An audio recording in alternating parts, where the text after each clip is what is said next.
Have you dreamed of being part of GoBundance, the tribe of millionaires, but maybe you're just not quite there yet on the balance sheet? You haven't hit that $1 million net worth, but you understand the value of being part of this community and part of this brand and why the 6 pillars are so important and they're important to you. Well, we got a great opportunity for any one of you out there that are seeking one day to be whole life millionaires and join GoBundance. That is our Emerge program from GoBundance. My name's Jamie Gruber. I'm host of the GoBundance podcast, founder of the Emerge program, and I'm proud to say that we've been able to put a couple of hundred students through the Emerge program with stellar results. They've been able to achieve goals, transform their lives, and get to the next level of life that they aspire to simply by being part of this incredible program. With the Emerge program, we have 3 objectives. The first is to create transformation. You're going to establish a goal at the very beginning of this 12-week course. And every week you're going to get a content drop. You're going to get curriculum. You're going to get support from the community in you achieving that goal by the end of the 12 weeks. Along with that, our second objective is proximity. You're going to have proximity to like-minded people, just like you, people that you don't have in your regular life right now, that you can relate to and talk about what it is you're trying to achieve in life. And they're going to hold you accountable to whatever you say you want to do, or better yet, whoever you say you want to be. With proximity also comes the GoBundance community. Every Tuesday evening, we bring in a GoBundance member and we Q&A them in our Millionaire Case Study segment. Right before that, you get to hang out with your fellow Emerge members on Tuesday evening. And Thursday morning, Diego Corzo comes live to you to teach you about different areas of being a whole life millionaire.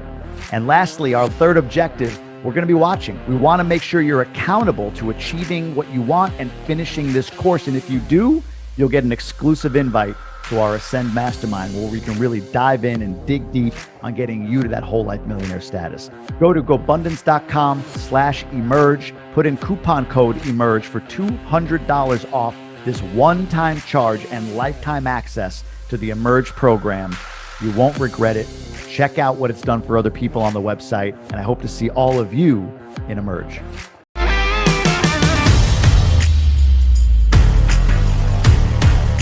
What's up, everybody? Welcome to the Tribe of Millionaires podcast from GoBundance. I'm your host, Jamie Gruber, and today on our non-member guest spotlight, we have Matt Beaudreau. Matt is a guy that I came across through a mutual friend who's doing a lot of incredible things in what's known as, and I'm doing air quotes here, alternative education. Specifically, he owns a couple of Acton academies, and he's one of the biggest champions for students really maybe taking a different tack than the traditional route right now. In fact, he defines alternative education a little bit differently than maybe you've heard it before throughout this interview. He has such a passion and a clear message on exactly why our kids' education is so important to him and why what he does on a day-to-day basis and what he advocates for, he feels, is the best version of education for his children and everybody else's for that matter. He's not selling all of this. He absolutely understands that there's a place for what the traditional education system offers, but he certainly gives another perspective for anyone out there that might be thinking about, should I send my kids through a different kind of school source? Do I love public education or do I want to try something a little bit different?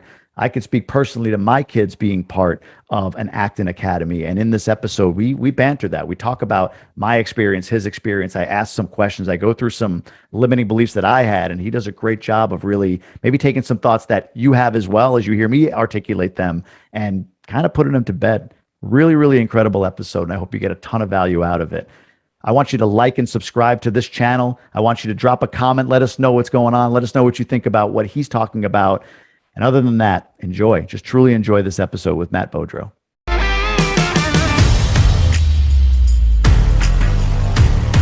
Matt, welcome to the podcast, brother. Man, thank you, brother. I appreciate it. Absolutely.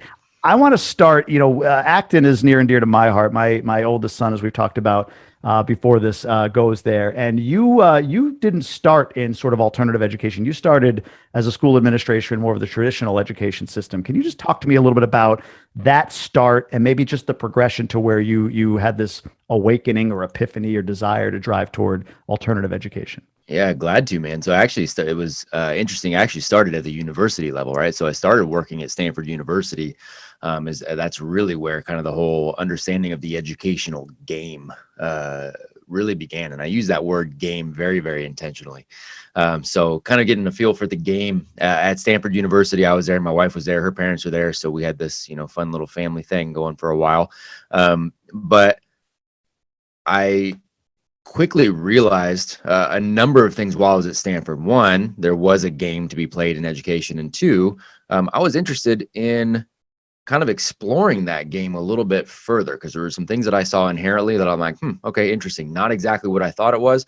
I wonder how we can make a change, and I wonder how we can make a change kind of foundationally. And so, my wife and I ended up deciding that we were going to be, 80 years old before we ever could buy anything in the Bay Area. We decided to move to the Sacramento area and, do something a little different. So we kind of put cart before the horse, bought our house in Sac, moved there, and went, cool, guess we better get some jobs. And then, but I was lucky enough to be, going down that education path. So went into public schools first, and was a public school teacher in kind of the Stockton area, Central Valley area of California, which is a little bit of a rougher area of the state. And, it was kind of a trial by fire, man. Was public school teacher there for quite a few years, and public school teacher turned into public school administrator, and public school administrator turned into, cool, this is not about kids. This is about government. This is about politics. This is about money, which led me to private, so that was kind of the trajectory. But all along the way, the common theme was I'm uncovering more pieces of this game,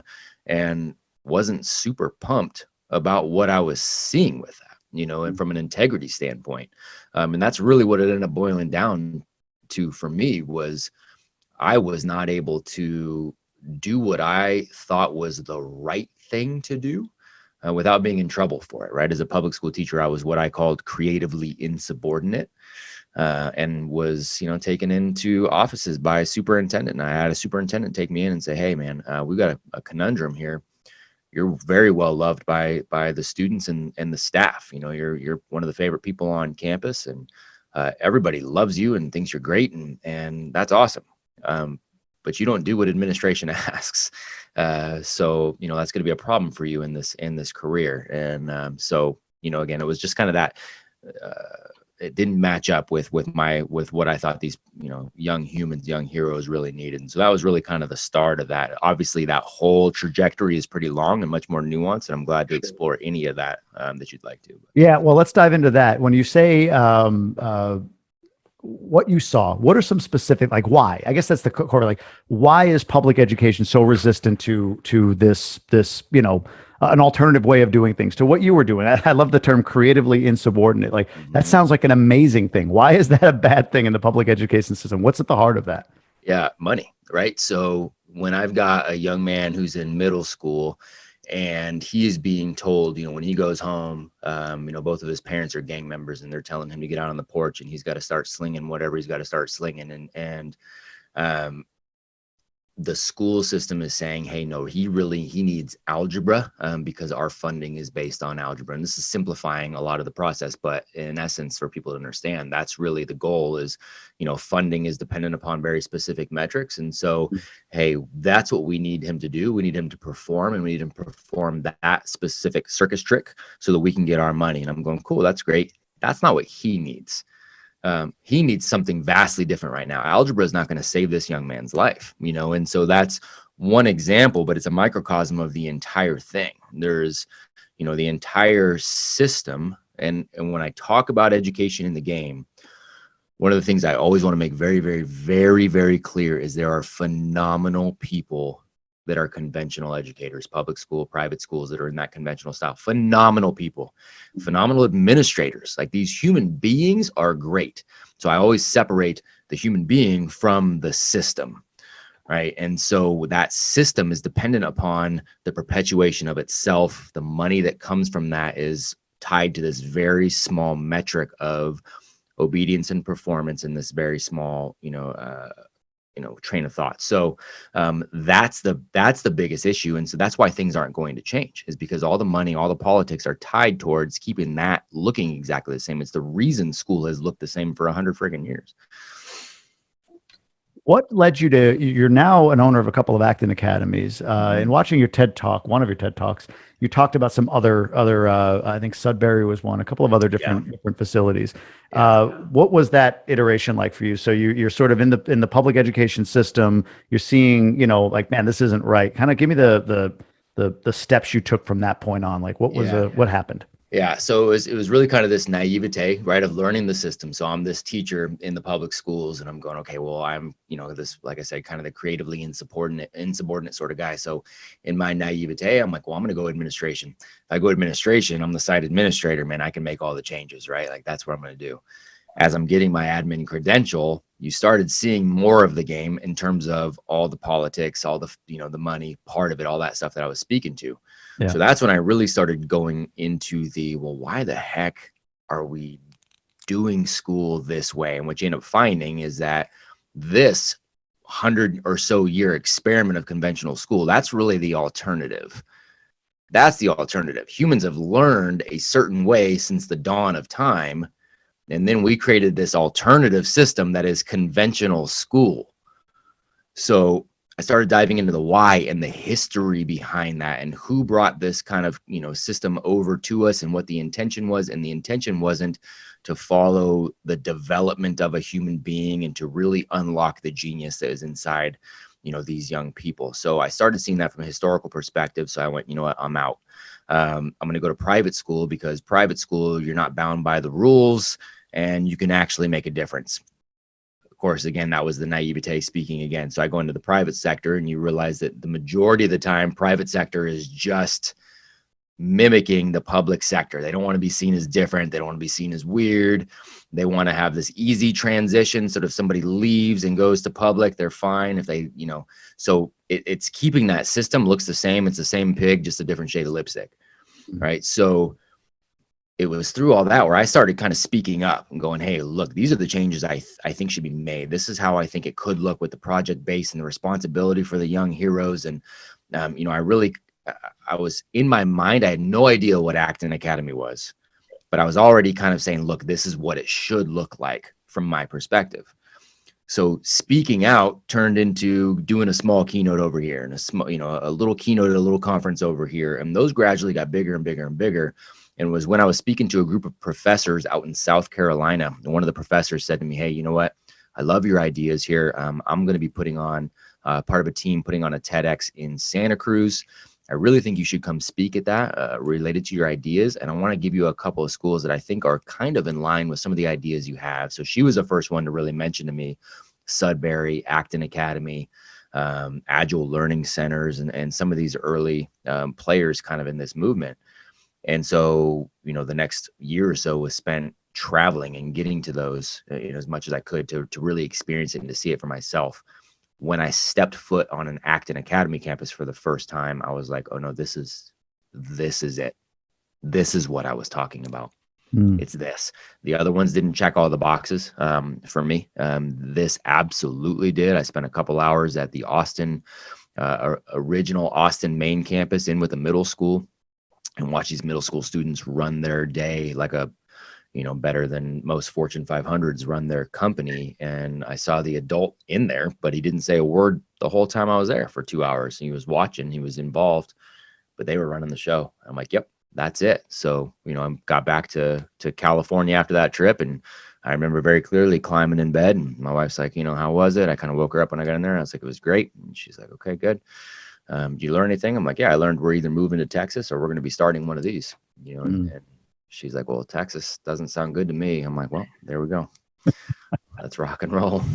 I love it. I love it. Yep. Can you briefly touch? You mentioned you studied the history of education and how current education is the alternative. Yeah. For those that maybe haven't studied this history, can you just give a 2-3 minute overview of exactly how our current education system was started, by whom, and so on? Yeah, I mean, so the reality is learning, over centuries and centuries, and whether you think it's whatever, since the dawn of time, it was learned by doing. Right? You do things on the farm. You grab a book, you read, but you're out on the farm. You're out working in a field. You're out working in a trade. You're out working in whatever that is, and you become this apprentice. And you're the apprentice to the master, and you are learning by doing with these guide mentors. That's the way you did it. Right. And so, during the dawn of the, to simplify it, during the dawn of the industrial age, you got essentially what is this European system brought over by Horace Mann and some of these others. It was a system of essentially like, we need to create workers. We need to create workers for the coming industrial age, and we want them to really, at the core of it, be obedient. We want them to really understand how to follow directions. We want them educated enough, or I'll say schooled enough to be able to follow directions, but not educated enough to go, there may be a better way to do this, and to really be able to innovate, right? And so from a very basic sense, that's what we were looking for, is let's get a populace that we can start to train to be obedient and kind of ultimately bend to our will, for what we want to do and for our dreams, and to make our dreams a reality and to make us a lot of money. Like, we need to create a population that is ready to, drop something at the ring of a bell or a drop of a hat, come follow this direction over here, drop it again, and come follow this direction over here. And that's a system in schools that you see perpetuated to this very day. So it was ultimately about creating an obedient population that couldn't think. I think you'd be hard pressed to convince anybody that we don't have that right now. I think you're right. I think you're right about that. The movement has grown, right? The idea of these alternative schools, the ones that you mentioned, and I'm sure there are others. I think Elon Musk has one now, if I'm not mistaken, right? Synthesis.is or something like that.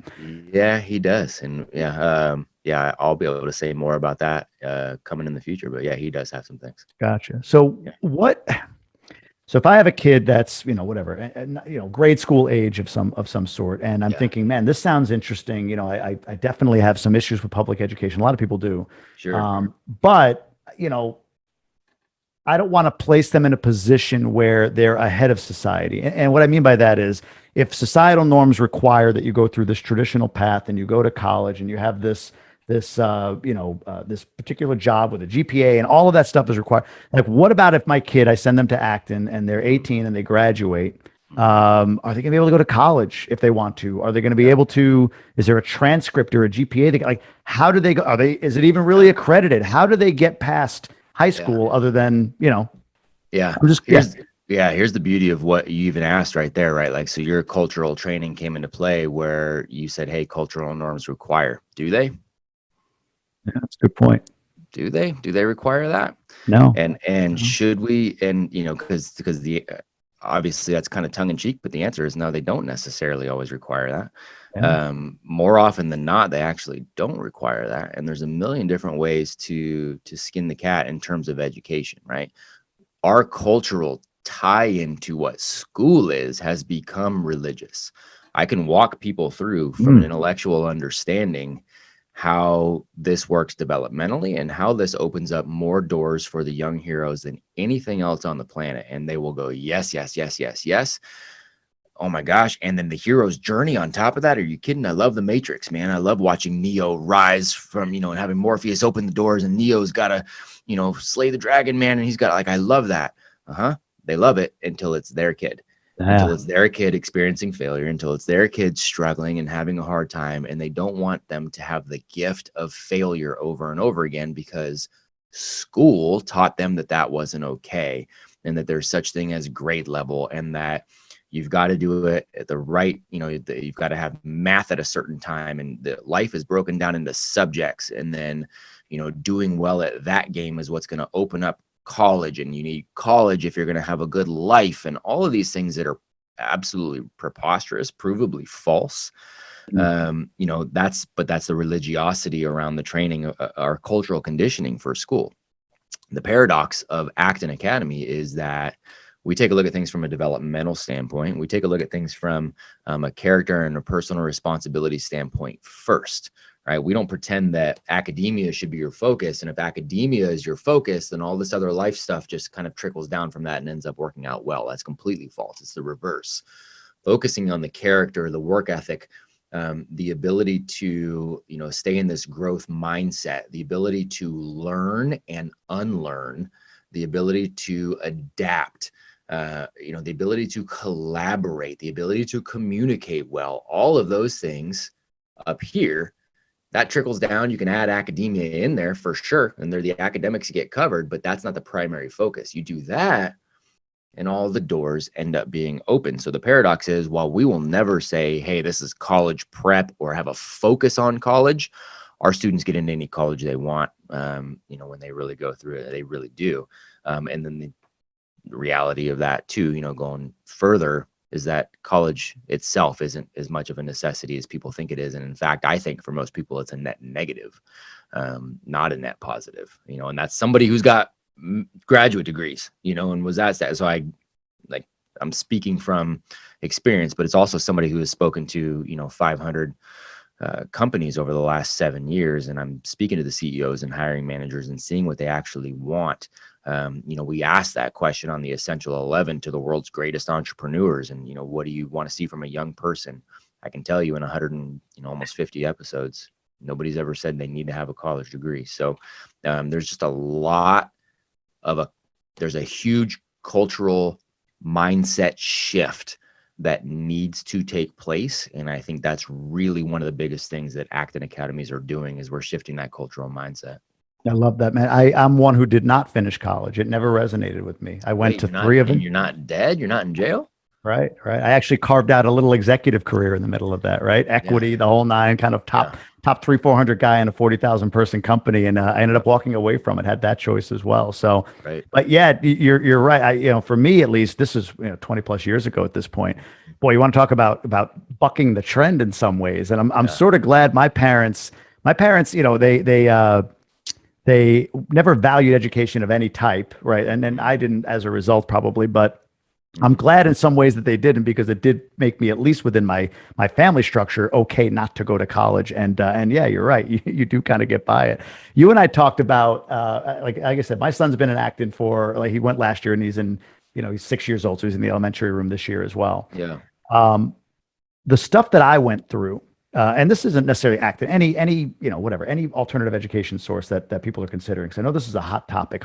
Let me take a step back. What I hear from most people is, I don't like the public education system. Like, I don't know of one person that says, yeah, man, this thing works really well. I've never heard somebody say that. Yeah. But the alternatives scare the hell out of people. And I'll admit, I was one of those. And I remember talking to you, and I'd love to hear you talk about this. But what about prom? What about, the high school sports? What about like these experiences that they won't have as a result of being in this sort of, alternative situation? What do you say?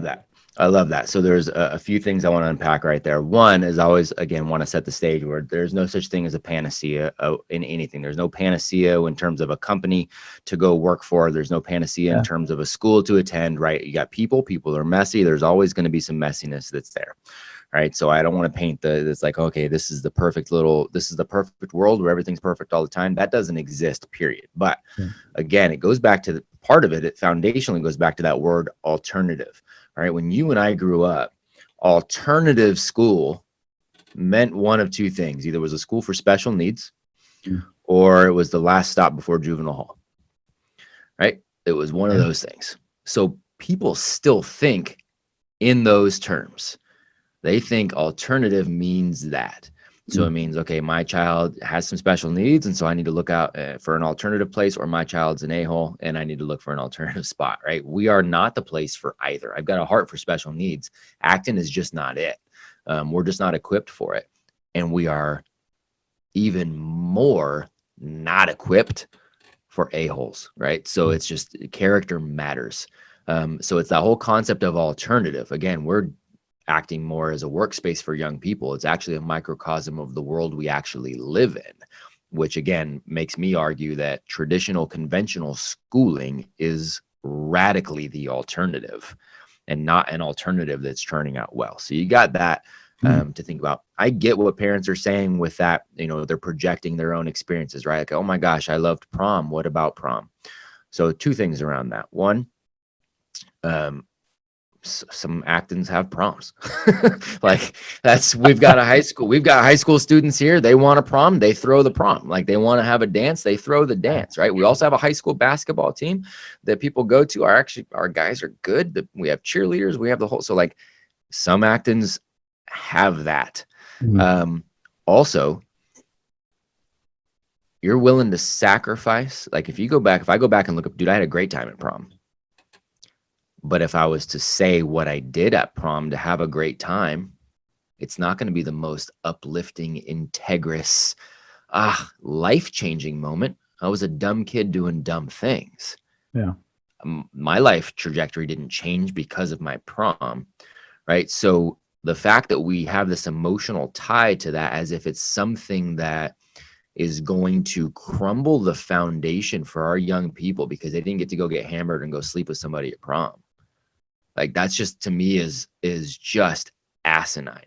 That's going to be your kind of your trajectory and your thought on these experiences. Like that to me is just, I would much rather build a foundation of a young person who can then go forward and build the life that he or she wants. I have no desire for school. I want them to love it. And our kids do love it that are here. Like they actually legitimately want to be here. They legitimately get sad when it's breaks in between sessions. Like they actually enjoy being here. And I love that. I always want that to be the case. I want there to be fun, but I want there also to be an intentionality, right? I have no desire for these to be the best years of the person's life. These should be the foundational years so that they can go on and create the life that they want to create. If I talked to Patrick Bet David is a friend and was a guy on my podcast, and actually posted a clip from that podcast last night. And he said, if you peaked in high school, your life sucks. Like you've lost. Yeah. You've lost. And parents, I usually find the parents that are like, oh man, but prom, oh, but high school football games. It's because they look back and go, that was the best time of my life because I haven't enjoyed my life since then. And in that case, yes, it's not just school, but school failed you. Because you're not creating the life that you want. You don't feel like you're capable of doing that. And that to me is sad. That's much more sad than somebody not having prom. I'd rather have a super excited, happy, passionate, ass-kicking, world-changing 30-year-old that didn't go to prom than somebody who crushed it at prom and was rad high school quarterback and hates their freaking life for the next 60 years. To me, that's a dumbass trade to even think about making. Might be the mic. I should have asked that at the end. That's like a mic drop statement, man. That's I can be as aggressive as we need to be on all these answers. So it's all I love good. it. No, well, that's you gave me that perspective because we're committed. Obviously, we're doing what we're doing, but it creeps up every so often. And part of it, there's a lot of judgment out there around this. I post and try to promote our local school. It's small and growing, and I have family members that kind of get aggressive in comments or messaging me offline about this. And to your point, I mean, without throwing names, it's a religion, and really there is some peaking in high school in some of the cases, in all of the cases. I think that of people that I've talked to, you're absolutely right about that. For sure.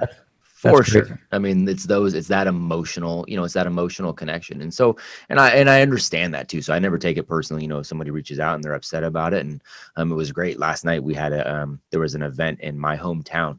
And I had nothing to sell, but it wasn't a GoPro. It wasn't a pro Acton event. It had nothing to do with that, but it was a panel of people put together for concerned parents in the city that I grew up in. And so we had about 400 people packed into a little theater. We had another 400 or 500 online attending this event. There was the public health officer was there. A couple city council members were there, all on this panel, and the superintendent for the school district was also there. And then I was up there just to say, hey, look, there's options outside of school too. Like that's it. And like there's a number of ways to attack it. It wasn't anything to do with Acton. And the beauty of that was the superintendent is a man that I've known for a long time. He was actually one of my football coaches in high school, but he's only been seeing snippets of, things that I post online or say. And so he too has felt, like this person, Matt, has a hatred for the, and it's like, no, man, that's not it. There are options, right? There's options. And I want people to understand there's options and they can think through these options. I'm not going to lose any sleep if somebody decides they still want to do public school, man. Great. Go get it. But make sure it's a choice, not because you think this is what it's always been supposed to be. And I'm not willing to think outside of that, right? Make sure you're making a decision because you're making a decision, not because the decision's already been made for you and you can't get out of your own cognitive dissonance. My 6-year-old, the first day I dropped him off, the discussion in circle was growth versus fixed mindset. 6 years old, right. Which was, I mean, for you, that's an everyday thing. It has been an everyday thing for years. Maybe it doesn't sound that jarring. For me, it doesn't sound that jarring anymore, having had him in Acton. But for somebody who doesn't consider or hasn't considered an institution like Acton, that's jarring. And it was for me that first day, like, wow, in a good way, like, wow, they're Yeah. really talking. I didn't grasp that concept till 36, so, and he's 6 years Right. old going through this. That's right. Recently, I asked him, what's the number one thing you get out of, like, hey, what's so great about Acton? What have you learned? Or what have you gotten from it? And he said, failure. And I asked him to unpack that. He said, hey, if you lose, you got to keep trying and eventually you'll win. And then thirdly, I was talking to somebody interested in Acton on the phone, earbuds in. He couldn't hear me, but he's in the back seat. And he chimed in with, hey, also, the guide doesn't get you in trouble if you have a fight with a friend. And I asked him to explain that. And he said, no, we have to work it out and work with the guide. It was just three little moments for my son that he went through that I saw about the power of something so I don't know, forward thinking, I guess, as Acton. What for you? I mean, you've been doing this for a while. Can you share some? We've talked a lot about why people won't, some of the perceptions maybe that are out there, the deconditioning that might be required for folks to consider an Acton or another type of school like it. But what are some of the stories, success stories, the highlights that you've seen of students going through Acton, your own kids or otherwise? I have a hard time with this because these are the stories that I love to tell, and these are the stories that gets, there's nobody that listens to these things and goes, oh, I don't want that for my kids, right? But so again, I like to preface things and give people foundation. The reason there are so many stories like the few that I'm about to share that'll just come top of mind, are because of a lot of these students being in Acton for so long, because of the continuous conversations around growth mindset, but it's also greatly because of that continued verbiage at home, right? The parents are still the primary educators for these young heroes until they fully grasp every bit of that growth for themselves. Until they are the ones committed in driving that, the parents matter, and they matter greatly.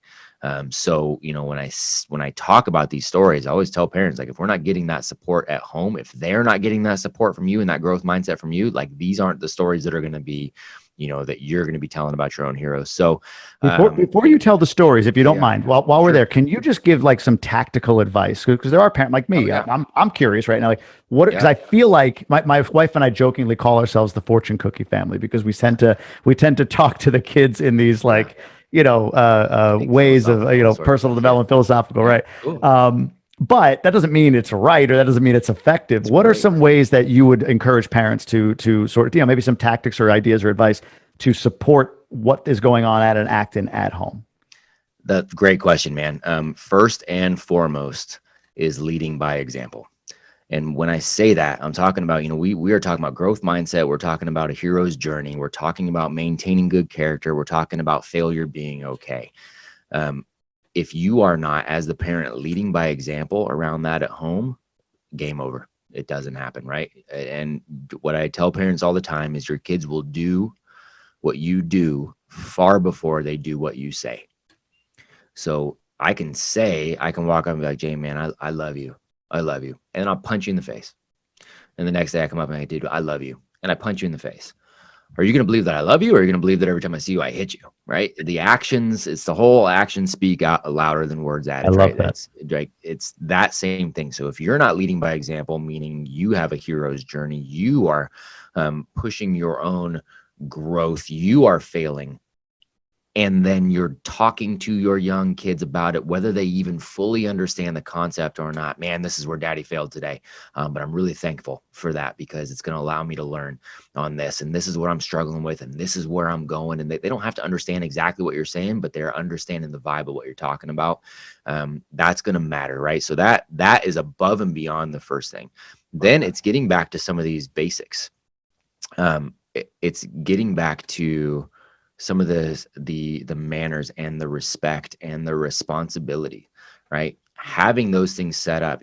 Jordan Peterson talks about, your responsibility as parents, these first 5 years of your life, first 5-6 years of their life, is to make them a human that other humans want to be around, right? Don't let them be a terrorizing young thing. It doesn't mean you got to yell at them and you got to spank them. That's not it at all. We're very emotionally almost neutral in that regard.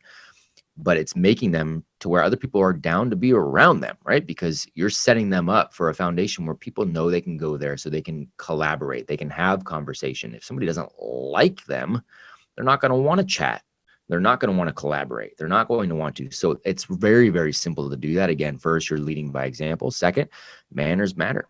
Yes, sir. No, sir. Yes, ma'am. No, ma'am. Looking someone in the eye, shaking hands. Nice to meet you.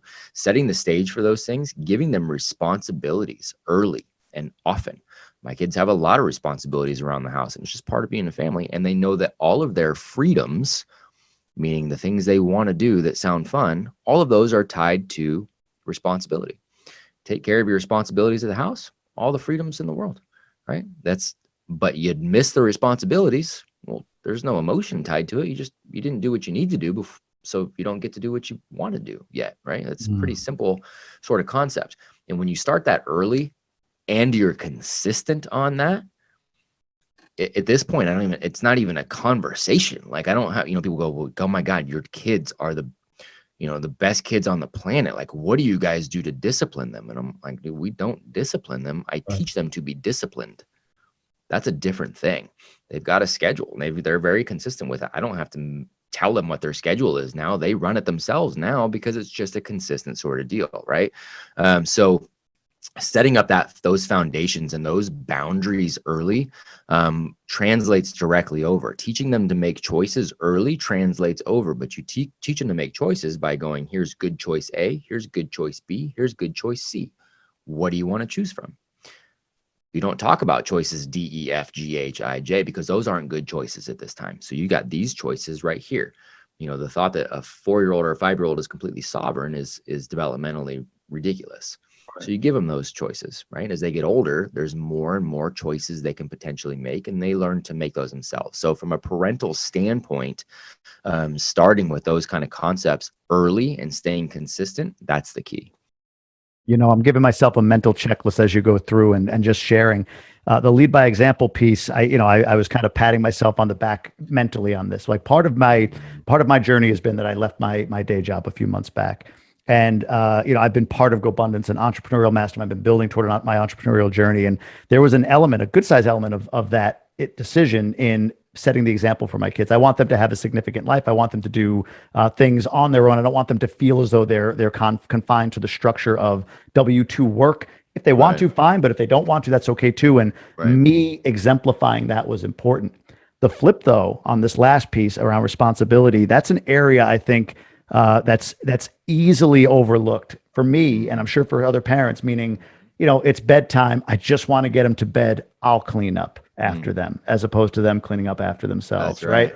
I'll bring the plates to the sink as opposed to them bringing the plates to the sink themselves. So this is really, really insightful for me, and I hope for others that are listening. And I cut you off. No, you're good, but it's the consistency around those things too, right?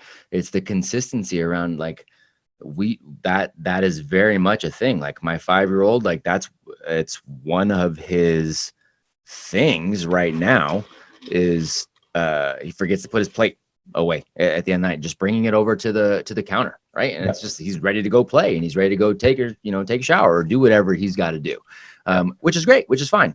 But he might be buck naked, about ready to get in the shower, and we see the plate is still on the table, and it's like, hey, Loudy, what do you got to do with the plate, man? Oh, yep, got it. Runs over and puts it away, right? There's no conflict around it. We're not yelling at him. We're like, and we're not whining and moping, because again, that's leading by example as well, right? So we're not doing that. There's no complaining in our house. You just fix things. Like, you don't complain about it, you fix it. It's one of the rules in our house.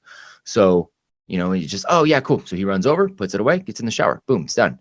More often than not, and the next day, it's the same thing. If he forgets, hey man, before you get to do anything, where's that plate got to go? Right. And it's the consistency. Parenting is hard. It's supposed to be hard, but it doesn't have to be complex, right? If we can make it simple, and it's the simplicity and that consistency makes all the difference in the world. Sorry, I didn't mean to cut you off, but no.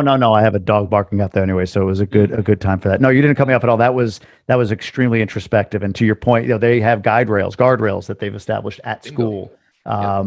are we doing a good job of replicating that at home? Probably not. Having specific guardrails. I love that. I wrote down, don't complain about it, fix it. I Don't think we're going complain, to fix adopt it. a Boudreau family rule in the Gruber household. So That's great, man. Please do. Yeah, we've got our 11 rules, just like the studios have contracts, right? Where they've got those tangible contracts of like, look, yeah, this is just how we operate in the studio. And then they can have the, adult level conversations of, hey, man, um, you know, rule number 6 that we all sign this contract, and rule number 6 says this, and you're kind of violating that right now. And so it allows them, the ability to facilitate those conversations. We have the same thing in our house. We got these 11 rules, and those 11 rules allow us to tangibly, hey, look, there is no complaining, fix it. That's rule number 6 in our house, right? Like, there's no complaining, fix it. And the beauty of it is they can hold the parents to that as well, right? If they go, Dad, you know rule number 2 is, you need to do this, like we listen, yeah, because we've agreed this is just how Beaudreaux are. So I love yeah, that, man. Yeah, take it from there. there's a guy that I met in Miami, a part of GoBundance named Claude, and he was mentioning like, look, I just talk to my kids about my problems or what's going on Sure. the level, like just kind of Yeah. give it to him. He goes, you'd be surprised what they come up with. And I had that experience where I was talking about an employee, like, I don't know if she's really cutting it. I might have to fire her. He asked what that meant. I explained it, and he goes, does she know what to do? Hmm. I'm like, oof. Hmm. Maybe not, buddy. Good point. But to Man. your point, it wasn't a patronizing, daddy doesn't know, but it was like, hey, here's what's going on, bud. Just what Yep. do you think? What's on your mind? It's Yep. amazing how I mean, you may have to extract from it. They're not going to give you, sage advice, but it is pretty incredible. It is It pretty incredible. is.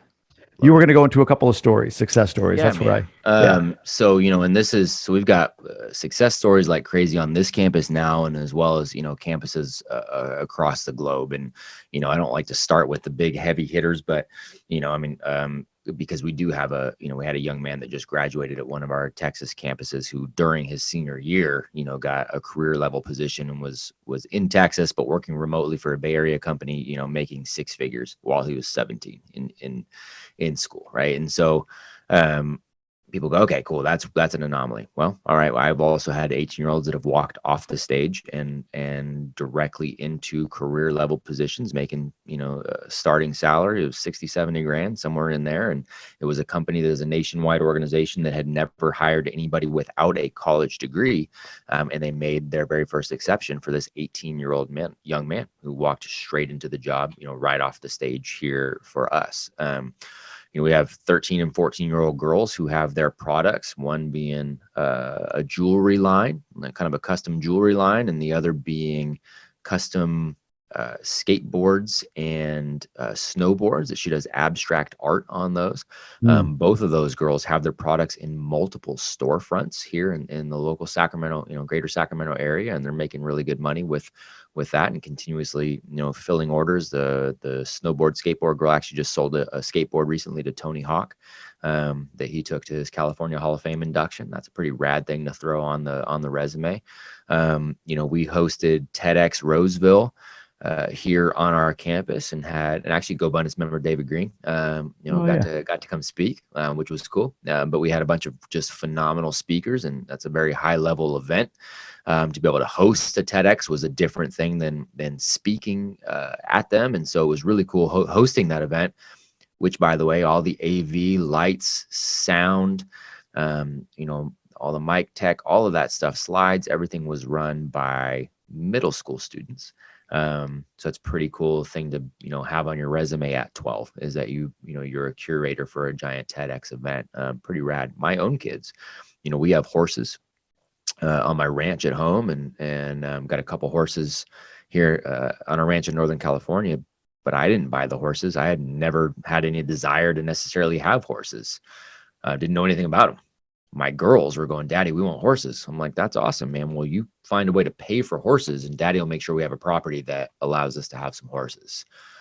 And it's a good thing I'm a person of my word, because it wasn't, but a few years later, my girls are like, here's the money. Wow. Show us the property. And so we have 2 horses, and my girls are 10 and 8 right now, by the way. So, they made that money over the course of a few years of saving, of working, and of creating a couple of businesses, both on and off campus, to bring that cash in. Right. So, and these are the stories that we can go on and on. But, I think one of the interesting, maybe even a more interesting story to tell is we also had a mom who called me a couple years ago and says, "Hey, I'd love to sit down with you." And now at this point, we don't even do this. I won't even have meetings with parents without the hero. That was a mistake on my part, but without the hero there, right? I want the hero there for any meeting that's about him or her. And so that was my mistake as a leader on that. But we've fixed that. But at this point, I hadn't figured that part out yet. I sat down with this mom, wonderful woman, was a public school teacher, had her son in our location, and her son was in 7th grade at the time. And she comes in and she's very emotional and she's crying and she's saying, "Hey, I've made some really bad financial mistakes. I'm bankrupting the family. I've never known how to, she's a public school teacher, but she's going, I don't know how to deal with finances. And I was really in control of finances for our family, and I made some mistakes, and we're in a rough spot." And, as far as our son, I mean, he's never been happier. He's never been more responsible and more kind at home. He's taking on, responsibilities to a greater degree than he ever has. We love that he's making, 2 or 3 grand a month right now in his business. All those things are great, but he's at 6th grade math level. And that really concerns us. That's where the religiosity comes in. Right? Think about the dichotomy of thinking that, where you think that there is this thing called grade level, that your son, who's happier, healthier, more responsible, making money right now when you've bankrupted the family as a public school teacher, but you're worried about that one-off, quote unquote, grade level, as if that was a real thing. And that's your concern. Amazing. There's some, it is, and it's so amazing. Where it is. Yeah. I think you said this to me, like, I think we're about the same age, 42, 43, and you might be a year younger or older. I can't recall, but I think you said, like, hey, say you're 43, I'm 42. Like, do you read at a 43-year-old level or a 42-year-old? That's right. You read at that level, right? Are we at the same? So we better be making the same amount of money. Do you make the same amount of money, Andy? Do we make the same amount of money at the 41-year-old level of money? Like, are you there yet? What does that look like? Are you behind then? Are you ahead? Right? What is that? What about your physical health? Are you at the 41-year-old level of health? Are you what does that look like? What does that mean? Right? We bring out those arbitrary metrics because it's all tied, again, back to our cultural conditioning that comes from schooling, and schooling has these specific metrics that need to be hit at a specific time because those are the metrics that are tied to the funding. Period. Right? It's not real. Yeah. The it's funny that mindset of certain age, certain whatever level, it does really permeate into adulthood. I'll admit it's hard for me to see a 35-year-old that's more financially successful than me and wonder what I did wrong. You know what I mean? It's conditioning, from that exact time. I'm fascinated by people who are achieving in ways that are so aligned with what seems to be their purpose. And I put you in that bucket. I mean, we haven't talked a bunch. We chatted once I followed you, but you've got a very prominent podcast, amazing guest. You mentioned Patrick Bet-David as one of those. You're very much on purpose with Acton and education and everything else. How did you find your way to that? Meaning, I know you found your way to Acton, but like, when did you realize, or when did you have that moment, or maybe you don't even realize that you have, where you feel like you've leaned into purpose because the results of your life seem to be because you're just fully aligned with who you are. How do you find that? Do you have any advice for people that are still seeking purpose? Yeah, man, it's a really good question. I would agree with you that I have been able to find that, and I feel like I'm very, very lucky to have found that because I know, I have figured out what really fires me up, and I've figured out what I'm really good at, and I'm able to align those things, right? Which is why I think things are going well, both, with Acton, with the podcast, with the mentorship program. All of those things are going well because of that. And I'm very quick to say too, that I definitely stay in those lanes because I'm really good at a few things and I really, really suck at so many others, right? So it's good that I can stay there. But the best advice, I can't say that there was like this single moment, but there was definitely a culmination of moments. So one of the things that we talk to our students about, and I talk to the young men that I mentor in Apogee about, is the concept of fire, aim, ready. We always hear ready, aim, fire, and you got to prepare, and you got to make a business plan, and you got to make, it's all of this preparation, right? And then you do the preparation, and then you follow the plan, and but you got to get that preparation first, right? You got to get ready, and it leads to all this, that whole analysis paralysis and all that kind of stuff. I think it's very much the other way. It is fire, aim, ready. We talk to our students, my kids, the mentorship kids, collect experiences. The best way I can describe it is like, go to, you want to find what your favorite food is, go to a buffet, go get all of the foods in front of you and try as many of those things as you can, because then you're going to start to narrow things down. And I'm going to go try all of these foods. And then, the next time I go back, I'm going to go, I don't think I really liked seafood. So I'm going to go ahead and put that. So now I'm going to just try all of these foods here. And the more and more you do that, you're firing by eating all of those, then you can start to aim, and you can come back and go, okay, I know I can eliminate this. I know I can eliminate this. And then you're eventually going to get to that spot where you're like, dude, no doubt, hands down, this is my, this is my jam. I think it's very much that. I think the byproduct of me, luckily for me, the byproduct of me wandering for so long, trying so many things, trying to figure out very early who the hell I was, what was I good at? What did I want? And I tried so many different things and have so many unique experiences. I think that is what really allowed me to really kind of hone in on those things of who I really am, what I'm supposed to be doing. I love that, man. We in the Emerge and Ascend group, which you're not familiar with, but it's sort of like the pre-millionaires group of GoBundance, and I have the privilege of running that. I teach lessons from other people that I've learned from in GoBundance, like what they do, Yeah. and it's a little bit of a spin-off of it. But we say ready, fire, aim. To your point, I mean, it's this idea that you got to like have it perfectly honed in before you take action, and really, it's action that begets action, right? Like you need to take a level of action in order to get to the next thing. And I think to your point about trying a lot of different things, we would all in our 30s and 40s say that to a 15 or an 18 or a 22-year-old, like you just got to go try things and figure things out. But we don't give ourselves permission sometimes at 35 and 40 to have that same approach. Totally. And I think, right, there's a lot of life left to live, and people have to go through with that. So that's it, man. And I love that. That's always like, it's the fear. And again, it's a lot of times we don't do it because of that fear of failure, right? And again, school is a part of that. Shitty parenting is a part of it. Like there's a million reasons why, but we're afraid of failing. So we don't want to go out and take, like Acton Academy has been wildly successful. Apogee is wildly successful. Essential 11 wildly successful. But there were other things that I put together that I gave a shot and I spent money on, and that didn't work out. Cool, awesome. I learned. That was tuition, right? That's tuition worth paying. That's tuition. Yeah, 100%. So, we haven't touched on Apogee. We have a few minutes left. I want to at least get an idea of what that is, if you don't mind, just sort of outlining Apogee for the audience. Yeah. So if anybody knows who Tim Kennedy is, a lot of people have an idea of who he is, far more than me. As mixed martial arts fighter, Army Ranger, Green Beret, just a phenomenal guy. Had a bunch of TV shows and stuff. But he and I have collaborated on this program, which is a mentorship program for young men. And so currently, we got young men as young as 12. We have some as old as 22. We could probably go older. But it's a mentorship program where these guys come in, and it's a year-long program. It's 12 months, and each month they have a different project they take on. They have a different challenge they take on.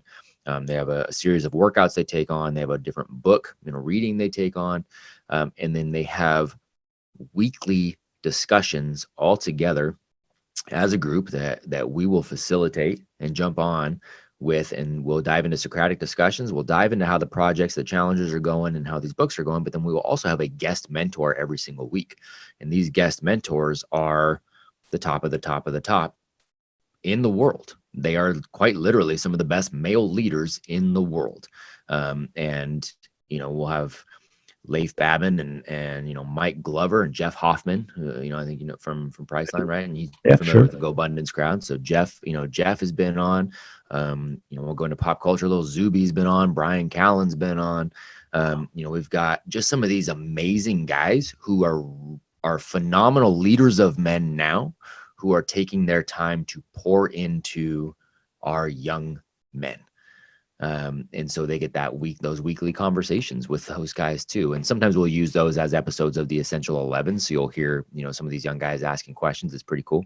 But that's really what it is, man. It's a year long, them collecting experiences. They've got to do the work and get after it. But they're connecting with the best leaders on the planet to encourage them to keep on going, for the duration of that year.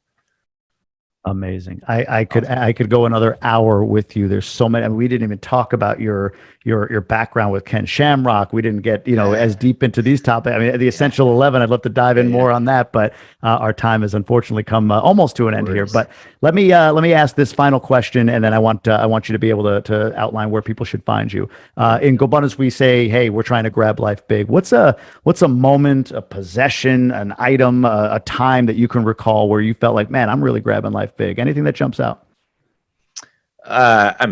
Dude, starting a school is a bigger grab than I could have ever asked. But I will say one of the defining moments, and again, kind of collecting experiences. I am blessed to be able to say, man, there was a few times where I had the opportunity to go big. But I will say one of the ways that kind of worked out in my favor was, since you mentioned Ken, I was going to go try out for his fight team, and was about a week out of going out to try out for this fight team. And I get a phone call while I'm at work, and he says, hey, this is Ken Shamrock. And I've been working with Frank, and he says, this is Ken Shamrock. And I'm going, holy shit. Okay, awesome, man. What's happening? And he's like, yeah, you're coming to my house. You're going to do this tryout for the Lions Den and come fight. And I'm like, yep, I'm coming out there. He's like, cool. You're coming out in 7 days, right? And I was like, yep. He says, cool. He says, I want you to come out in 6 days instead. And I said, okay, you want to come out the day before? He says, yeah. He says, I'm actually going to put on a fight here. I'm going to put on a promotion. And I had, competed in kickboxing, but I had never competed at that point in mixed martial arts. He says, I want you to come out and I want you to fight. Can you make 170 by Friday? And I just went, yeah, because of course, man, I got Ken Shamrock on the phone, right? So it was like, holy shit, I don't know if I ever even necessarily want to compete. I'm down to go do this tryout. Like, that's going to be an experience. But all of a sudden, I just had this opportunity in front of me, and it was a peer pressure kind of moment where I got this guy that I'd looked up to, and I just went, sure, sounds good. But again, because I grabbed that opportunity, right? I go there in my very first fight, dude. I've got Bruce Buffer announcing me. I've got Randy Couture and Boss Rutan and Guy Metzger, and I've got all these legends right there ringside watching me fight.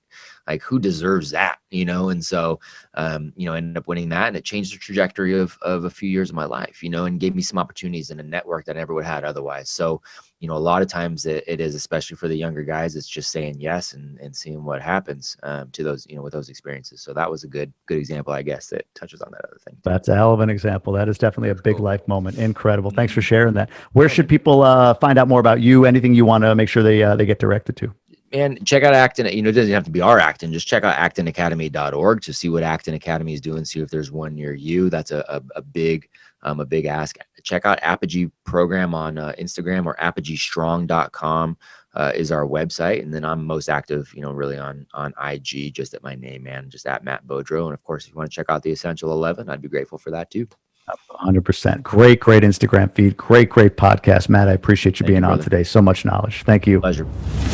Thanks for watching. I hope you enjoyed this episode. Let us know down in the comments, and make sure you hit that subscribe button, hit that notification bell so you can be informed on the next episode and other content right here on this channel. Thank you.